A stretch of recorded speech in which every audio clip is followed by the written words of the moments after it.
Copyright strike இதை பற்றி தான் நாம் இன்னைக்கு வீடியோவில் வந்து பேச போகிறோம். ஏன்னா நிறைய பேருக்கு நான் வீடியோ அப்லோட் பண்ணும்போது இந்த விஷயத்துக்கு காப்பிரைட் வந்துருமா, இந்த ஆடியோவுக்கு காப்பிரைட் வருமா அப்படின்னு சொல்லிட்டு நிறைய பேருக்கு பயம் வந்து இருக்குது. இதை வந்து நிறைய பேர் என்னோட கமெண்ட் செக்ஷனில் வந்து கேட்டிருக்கீங்க. ஸோ அதனால தான் எனக்கு தெரிஞ்சு காப்பிரைட் ஸ்ட்ரைக்கில் என்னென்ன மாதிரியான ப்ராப்ளம்லாம் வரும் அப்படிங்கிறத தான் வந்து இந்த வீடியோவில் ஷேர் பண்ணியிருக்கேன். ஸோ இது கண்டிப்பாக உங்களுக்கு யூஸ்ஃபுல்லாக இருக்கும் அப்படின்னு நினைக்கிறேன். ஸோ ஸ்கிப் பண்ணாமல் வீடியோவை பாருங்கள். வாங்க வீடியோக்குள்ளே போகலாம். அதுக்கு முன்னாடி இந்த விஷயத்தை பற்றி நான் ஏன் பேசுறேன் அப்படின்னா, என்னோட சேனல் இது வரைக்கும் 2 காப்பிரைட் ஸ்ட்ரைக் வாங்கியிருக்கு அண்ட் ஒரு கம்யூனிட்டி கைட்லைன் வார்னிங் வந்திருக்கு. ஸோ இதை தாண்டி நான் எப்படி என் சேனலை வந்து வியூஸாக இருக்கட்டும், மானிட்டைசேஷனாக இருக்கட்டும், க்ரோத்தாக இருக்கட்டும் எப்படி கொண்டு வந்தேன், ஓகேவா? அதை தான் வந்து நம்ம இந்த வீடியோவில் வந்து பார்க்க போகிறோம். இது ஃபுல் அண்ட் ஃபுல் வந்து என்னோட எக்ஸ்பீரியன்ஸ் தான், ஓகேவா? ஸோ ஃபஸ்ட்டு வாங்க நம்ம காப்பிரைட்னா என்னன்னு வந்து தெரிஞ்சுப்போம். அதாவது ஒரு ஆடியோவையோ இல்லை ஒரு வீடியோ கிளிப்ஸையோ, அது வந்து என்னோடது கிடையாது, இன்னொருத்தவங்களோடது, ஓகேவா? அவங்க கிட்ட பர்மிஷன் வாங்காமல் நான் யூஸ் பண்ணினேன் அப்படின்னா காப்பிரைட்.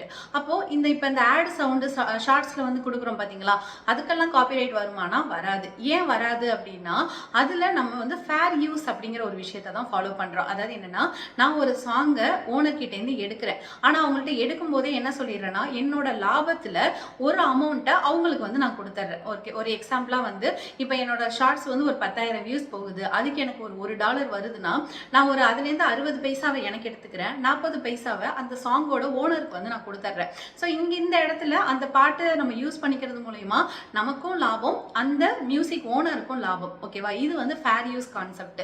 இதே ஒரு இடத்துல ஒரு ஓனர், அதாவது ஒரு மியூசிக் ஓனரோ இல்லை ஒரு வீடியோவோட ஓனரோ என்னோட வீடியோவை யாரும் யூஸ் பண்றதுல எனக்கு விருப்பம் இல்லை அப்படின்னு நினைக்கிற பட்சத்தில் நம்மளால அவங்களோட வீடியோவை வந்து யூஸ் பண்ண முடியாது, அவங்களோட ஆடியோவையும் யூஸ் பண்ண முடியாது. அப்படி மீறி நம்ம யூஸ் பண்றப்ப தான் நம்மளுக்கு காப்பிரைட் அப்படிங்கிற ஒரு ப்ராப்ளம் வரும். இந்த காப்பிரைட் பொறுத்த வரைக்கும் 3 விஷயம் இருக்கு, ஓகேவா? ஒன்று காப்பிரைட் கிளைம், ஓகேவா? காப்பிரைட் கிளைம் அப்படிங்கிறது வந்து என்னன்னா, நான் வந்து ஒரு வீடியோவை போட்டுட்டேன், ஓகேவா? அதில் அதோட சாங்கோ இல்லை ஏதோ ஒரு கிளிப்ஸோ வந்து வந்துருச்சு, நான் காப்பிரைட் அவங்க வந்து வீடியோ போட்டுட்டேன், எனக்கு அவங்க வந்து காப்பிரைட் கிளைம் கொடுத்தாங்கன்னு வச்சுக்கோங்களேன், என்னோட வீடியோவுக்கு எந்த பிரச்சனையும் கிடையாது, ஓகேவா? என்னோட சேனலுக்கு எந்த பிரச்சனையும் கிடையாது. ஆனால் அந்த வீடியோ மூலயமா வர அமௌண்ட் எல்லாத்தையும் அவங்க எடுத்துப்பாங்க, நமக்கு அதுலேருந்து லாபம் வராது, ஓகேவா? காப்பிரைட் கிளைம் பொறுத்தவரை அந்த வீடியோ எவ்வளோ சம்பாதிச்சாலும் அது அந்த கண்டென்ட்டோட ஓனருக்கு தான் போய் சேருமே தவிர நமக்கு சேராது. இதே காப்பிரைட் வார்னிங் அப்படின்னா, என்னோட வீடியோவை இல்லை என்னோட ஆடியோவை நீங்கள் வந்து யூஸ் பண்ணிட்டீங்க, நீங்கள் இதை வந்து ரிமூவ் பண்ணிடுங்க அப்படின்னு சொல்றது வந்து காப்பிரைட் வார்னிங், ஓகேவா? சில டைம்ல யூடியூபே என்ன பண்ணிடும் அப்படின்னா ரிமூவ் கூட வந்து பண்ணிடும். காப்பிரைட் ஸ்ட்ரைக் அப்படிங்கிறது தான் இருக்கிறதுலே ரொம்ப மோசமான ஒரு விஷயம். ஏன் அப்படின்னா, ஒரு சேனல் 3 மாசத்துல தொடர்ந்து 3 தடவை, அதாவது 90 நாள்ல 3 காப்பிரைட் ஸ்ட்ரைக் வாங்குச்சு அப்படின்னா அந்த சேனலை யூடியூப் வந்து டெலீட் பண்ணிடும். ஸோ காப்பிரைட் ஸ்ட்ரைக் வராமல் இருக்கிறது ரொம்ப ரொம்ப ஒரு சேனலுக்கு முக்கியம். அதே போல் காப்பிரைட் ஸ்ட்ரைக் வந்தால் என்ன ஆகுங்கிறதையும் நீங்கள் தெரிஞ்சுக்கோங்க. எனக்கு என்ன ஆச்சோ அதை தான் வந்து நான் உங்களுக்கு சொல்ல போகிறேன். ஸோ இதில் வந்து எக்ஸாக்ரேஷன்லாம் இருக்காது. நான் வந்து அதிகமாக தூக்கி சொல்கிறதோ இல்லை உங்களை பயமுறுத்துறதுக்காக சொல்கிறதோ வந்து கிடையாது. நான் என்ன ஃபேஸ் பண்ணணும் அதை தான் வந்து நீங்கள் சொல்ல போகிறீங்க, சொல்ல போகிறேன், நீங்கள் அதை கேட்க போகிறீங்க, ஓகேவா? ஃபஸ்ட்டு காப்பிரைட் ஸ்ட்ரைக் ஏன் வந்துச்சுங்கிறத வந்து தெரிஞ்சுக்கோங்க. நான் வந்து என்னென்னா ஒரு ஓன் கண்டென்ட் வந்து மேக்கர். நான் இது வரைக்கும் என்னோட ஷார்ட்ஸாக இருக்கட்டும், வீடியோவாக இருக்கட்டும், முடிஞ்ச வரைக்குமே நான் என்ன பண்ணேன் அப்படின்னா, என்னோட வீடியோ கிளிப்ஸை என்னோட ரியல் வாய்ஸ் ஓவர் கொடுத்து தான் நான் வந்து வீடியோ எடுத்திருக்கேன். ஸோ நான் யாரோட வீடியோவுமே எடுத்ததில்லை. அப்போ எப்படி எனக்கு காப்பிரைட் ஸ்ட்ரைக் இருந்துச்சுன்னா, அவலாசை, பேராசை அப்படி கூட வந்து சொல்லலாம். அதாவது என்னோட வீடியோவில் ஷார்ட்ஸோ இல்லை வீடியோவோ போடும்போது அந்த காலகட்டத்தில் வந்து பார்த்தீங்கன்னா ஒரு 4000 வியூஸ், 5000 வியூஸ், மேக்ஸிமமே வந்து பார்த்தீங்க அப்படின்னா ஒரு 8000 10,000 வியூஸ் தான் வந்து போயிருக்கும். நான் வந்து நிறைய சேனல் பார்க்கும்போது நிறைய சேனல்ல நிறைய வியூஸ் போகும் ஷார்ட்ஸ் எல்லாம். அப்போ எனக்கு ஓரளவுக்கு என்னடா நம்ம வியூஸ் மட்டும் போகவே மாட்டேங்குது, ஏன் என்னாச்சு அப்படின்னு நம்மளுக்கு தெரியல. அந்த டைம்ல தான் நம்ம தலைவரோட படம் ரிலீஸ், கூலி படம் வந்துச்சு. அந்த டைம் இந்த நாகார்ஜுனா சார் பிக்க வச்சு நிறைய பேர் இந்த பெண்ணொன்று புதுமை அந்த ஒரு பாட்டை வச்சு நிறைய பேர் வந்து என்ன பண்ணாங்க அப்படின்னா ரீல்ஸ் மேக் பண்ணி ஷார்ட்ஸாக வந்து போட்டாங்க.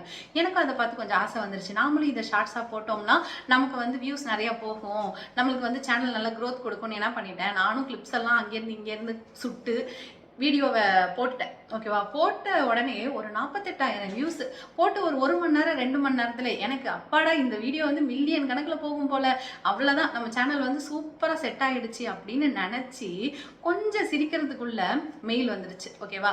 அது மெயில் வரதுக்கு முன்னாடி எனக்கு ஒரு ப்ராசஸ் நடந்துச்சு. அதாவது என்னன்னா, அந்த ஷார்ட்ஸுக்கு கீழே நிறைய ஃபீட்பேக் கேட்டிருக்காங்க. இந்த வீடியோ வந்து எப்படி நினைக்கிறீங்க அப்படின்னு சொல்லிட்டு நம்மளுக்கு வந்து ஒரு ஃபீட்பேக் ரிவ்யூ வரும்ல, அந்த மாதிரி யூடியூப் கிட்டேருந்து வந்திருக்கு. என்னோட ஒரு 2 சப்ஸ்கிரைபர் மட்டும் சொன்னாங்க, நிலா இந்த மாதிரி உங்கள் ஷார்ட்ஸுக்கு கீழே இந்த மாதிரி ரிவ்யூ வந்துச்சு, நான் வந்து இது யூஸ்ஃபுல்லாக இருக்குன்னு கொடுத்தேன் அப்படின்னு ஒரு 2-3 பேர் லைவ்ல வந்து கமெண்ட்ல சொன்னாங்க. என்னடா இது எல்லாருக்கும் ஃபீட்பேக் கேட்குறாங்களா இல்லையே நம்ம ஷார்ட்ஸ்க்கு மட்டும் கேட்குறாங்களேன்னு நினச்சிக்கிட்டு நான் வந்து அதை ஃப்ரீயாக விட்டுட்டேன். அப்போ அது அவங்க சொல்லி ஒரு மணி நேரம் கழிச்சு தான் பார்த்தீங்கன்னா யூடியூப்லேருந்து எனக்கு மெயில் வருது, உங்களோட வீடியோ வந்து copyright strike, you have crossed your community guideline அப்படின்னு சொல்லிட்டு ஒரு மெசேஜ். எனக்கு ஒரு மாதிரி அள்ளு விட்டுடுச்சு. என்னன்னா என்ன பண்ணுறதுன்னு தெரியாது. ஏன்னா நம்ம என்ன யூடியூப்லேயே பிறந்து வளர்ந்துருக்கோமா, எனக்கும் அது புதுசு தானே. சேனல் ஆரம்பிச்சு அப்போ வந்து என்ன ஒரு 1.5 மாதம் 2 மாதம் தான் வந்து இருக்கும். எனக்கு ஒரு மாதிரி பயம் வந்துடுச்சு, என்ன பண்ணுறதுனே வந்து தெரியல. சரி ஓகே, நான் வந்து என்ன பண்ணேன்னா இதில் எடுத்துக்கிட்டேன், லேப்டாப்பில் வந்து லாகின் பண்ணி பார்த்தேன். ஏன்னா லேப்டாப்பில் தான் வந்து எப்படி இருக்கும் அப்படின்னு வச்சுக்கோன்னா கொஞ்சம் டேஷ்போர்ட் வந்து பெருசாக இருக்கும், நிறைய நோட்டிஃபிகேஷன்லாம் வரும். அதில் வந்து சேனல் வயலேஷன் அப்படின்னு சொல்லிட்டு 1/3 அப்படின்னு சொல்லி ஒரு ரெட் கலரில் வந்துட்டு ஒரு நோட்டிஃபிகேஷன் வந்துருந்துச்சு. அதை கிளிக் பண்ணி பார்க்கும்போது இந்த மாதிரி வந்து இந்த கம்பெனி உங்கள் மேலே வந்து காப்பிரைட் ஸ்ட்ரைக் வந்து கொடுத்துருக்காங்க, இந்த வீடியோவுக்காக இந்த டேட்டில் அதை அப்லோட் பண்ணியிருக்கீங்க. ஸோ அதை வந்து ஆட்டோமேட்டிக்காகவே வீடியோ வந்து டெலிட் பண்ணிவிடுவாங்க. ஓகேவா? நம்மக்கிட்ட கேட்டுட்டுலாம் டெலிட் பண்ண மாட்டாங்க, டெலிட் பண்ணிவிடுவாங்க. இந்த வீடியோவுக்கு தான் டெலிட் பண்ணியிருக்கோம், உங்கள் மேலே மிஸ்டேக் இல்லைன்னு நீங்கள் நினச்சிங்கன்னா நீங்கள் அப்பீல் பண்ணலாம் அப்படின்னு சொல்லியிருந்தாங்க. அப்பீல் எப்படி பண்ண முடியும்? அதாவது அப்பீல்ங்கிற ப்ராசஸ் வந்து என்னென்னு ஃபஸ்ட்டு தெரிஞ்சுக்கோங்க. நம்மளுக்கு ஏதோ ஒரு காப்பிரைட்டோ இல்லை காப்பிரைட் கிளைமோ கொடுக்குறாங்க, நாம் வந்து இல்லைங்க இது என்னோட கண்டென்ட் தான், அவர் பொய் சொல்கிறாரு, இது என்னோட வீடியோ தான், என்னோட ஆடியோ தான் அப்படின்னு சொல்லிட்டு நான் வந்து என்ன பண்ணலன்னா ஒரு ரியல் வீடியோ வந்து எடுத்து யூடியூப்க்கு வந்து அனுப்பலாம். அப்போ வந்து அவங்க திரும்பவும் நம்மளோட வீடியோவை அனலைஸ்லாம் பண்ணி அது உண்மையான காப்பிரைட் கிளைமா இல்லையான்னு பார்த்து செக் பண்ணுவாங்க. ஓகேவா? அப்பீல் நான் எப்படி பண்ண முடியும்? ஏன்னா எனக்கே தெரியும் வந்து நான் வந்து ஃப்ராட் பண்ணியிருக்கேன் அப்படின்னு சொல்லிட்டு. அதனால ஃபர்ஸ்ட் காப்பிரைட் ஸ்ட்ரைக்கு சேனலுக்கு விழுந்துச்சு. அது விழுந்து, அதாவது இந்த காப்பிரைட் ஸ்ட்ரைக்கு பொறுத்த வரைக்கும் எனக்கு வந்து ஜூலையில் வந்து விழுந்திருக்கும்னு நினைக்கிறேன். நான் ஜூன் மாதம் சேனல் ஆரம்பித்தேன், ஜூலை ஆகஸ்ட் கிட்ட விழுந்திருக்கும். எனக்கு எப்போ இது வந்து முடிஞ்சிச்சுன்னா நவம்பர் வந்துட்டு எனக்கு வந்து என்னை கொண்டு வந்து ஜெயில் பீரியடில் போட்டுட்டாங்க. அதாவது ஜெயில் பீரியட் அப்படின்னா இந்த காப்பிரைட் ஸ்கூல் அப்படின்னு சொல்லிட்டு ஒரு விஷயம் இருக்குது. காப்பிரைட் ஸ்ட்ரைக் வந்துச்சு அப்படின்னா நம்மளை என்ன பண்ணிடுவாங்கன்னா 3 மாதத்துக்கு அந்த காப்பிரைட் ஸ்கூலில் போய் அனுப்பி விட்டுருவாங்க. அதாவது நம்ம போய் அனுப்புகிறாங்கன்னா டேரெக்டாக போக மாட்டோம், அது ஒரு ஆன்லைன் கிளாஸ் மாதிரி. ஓகேவா? அதில் வந்து எப்படின்னா ஒரு 15-20 கொஸ்டின்ஸ்லாம் இருக்கும். ஓகேவா? அந்த கொஸ்டின்ஸ் எல்லாம் நம்ம படிக்கணும். படிச்சுட்டு யூடியூப் வந்து என்ன பண்ணும் அப்படின்னா சூஸ் த பெஸ்ட் ஆன்சர் மாதிரி ஒரு 10 கொஸ்டினை கொடுப்பாங்க. அந்த 10 கொஸ்டினுக்கும் நம்ம ஆன்சர் வந்து எழுதணும். அதாவது இதெல்லாம் வயலேஷன், இதில் எது ஓன் கண்டென்ட், எது காப்பிரைட் கண்டென்ட், எதெல்லாம் வந்து காப்பிரைட்னு சொல்லுவாங்க யூடியூப் டேர்மில் அப்படிங்கிற ஒரு புக்கு தான் அது. ஓகேவா? அதை படித்து அதுலேருந்து நம்ம வந்து ஒரு டெஸ்ட் மாதிரி எழுதுவோம். அதை முடிச்சதுக்கப்புறம் 3 மாதம் நம்மளோட சேனலை என்ன பண்ணிடுவாங்க அப்படின்னா காப்பிரைட் ஸ்ட்ரைக் வயலேஷன் 1 வந்து வச்சிருந்தாங்க. ஸோ அது எப்போ முடிஞ்சிச்சு அப்படின்னு பார்த்தா நவம்பர்ல தான் வந்து முடிஞ்சது. அது வரைக்குமே என் சேனல்ல வந்து ஒரு காப்பிரைட் ஸ்ட்ரைக் அப்படிங்கிற ஒரு பிரச்சனை இருந்தது. இதனால என் சேனல்ல என்ன ப்ராப்ளம் வந்துச்சுன்னு கேட்டிங்கன்னா சேனலோட வியூ அகல பாதாளத்துக்கு போயிடுச்சு. ஓகேவா? அதாவது ஒரு 1000-2000 வியூஸ்ன்னு போட்ட உடனே, அதாவது அன்னைக்கு நாளுக்குள்ள எப்போதுமே ஒரு ஷார்ட்ஸ் வந்து 1000 வியூஸை தொட்டுட்டு இருந்தது, 10 வியூஸ் 15 வியூஸ் 20 வியூஸ் கூட வரமாட்டேன்னுடுச்சு. ரொம்ப முக்குச்சு, வியூஸே போகல, யாருக்கும் நோட்டிஃபிகேஷனே போகலை, சேனல்லேருந்து சுத்தமாக ஒரு க்ரோத் வந்து கிடையாது. வீடியோ எது போட்டாலும் 55-60 வியூஸ் தான் லாங் வீடியோவுக்கு போயிட்டு இருந்தது.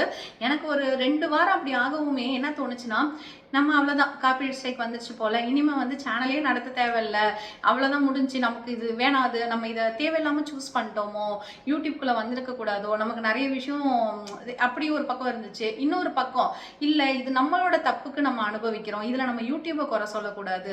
ஏன் அப்படின்னா நான் வந்து ஒழுங்காக ஓன் கண்டென்ட் போட்டுட்டு இருந்தேன். நான் என்னோட அவலாசைக்காக நான் வந்து வியூஸ் போகணும், ஒரே நேரத்தில் ஓகோன்னு ஆகணும் அப்படின்னு நினச்சி நான் வந்து ஒரு விஷயத்தை திருடி போட்டிருக்கேன். அப்போ இது தப்பு யார் மேலனா என் மேல. நான் அப்ப என் மேல தப்ப வச்சுக்கிட்டு யூடியூபை குறை சொல்றது வந்து எவ்வளவு பெரிய ப்ராப்ளம்.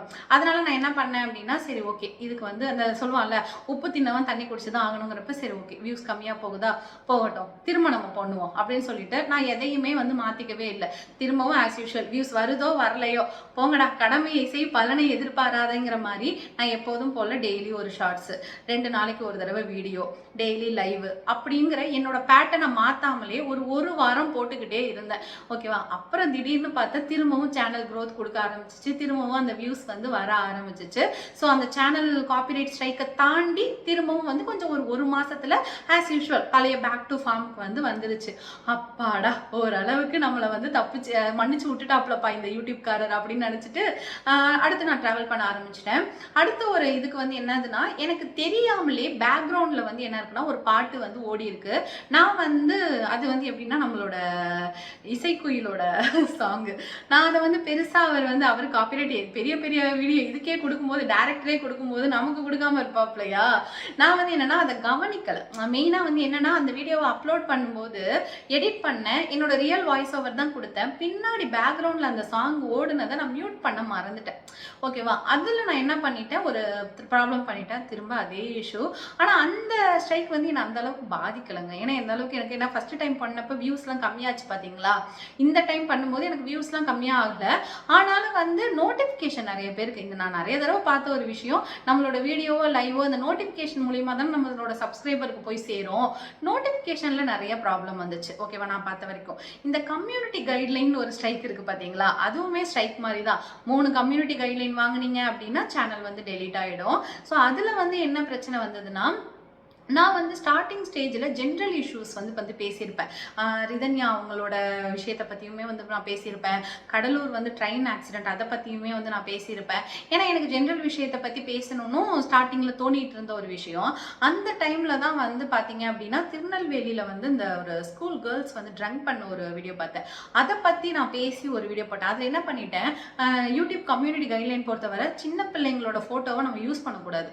ஓகேவா? அதாவது குழந்தைங்களை வந்து நம்ம வந்துட்டு நம்மளோட வீடியோவோட இதுவா எடுக்கக்கூடாது. அப்படி எடுத்தாலும் நம்ம கருவை சொல்லணுமே தவிர அவங்கள எந்த இடத்துலையும் நம்ம எக்ஸ்போஸ் பண்ணக்கூடாது.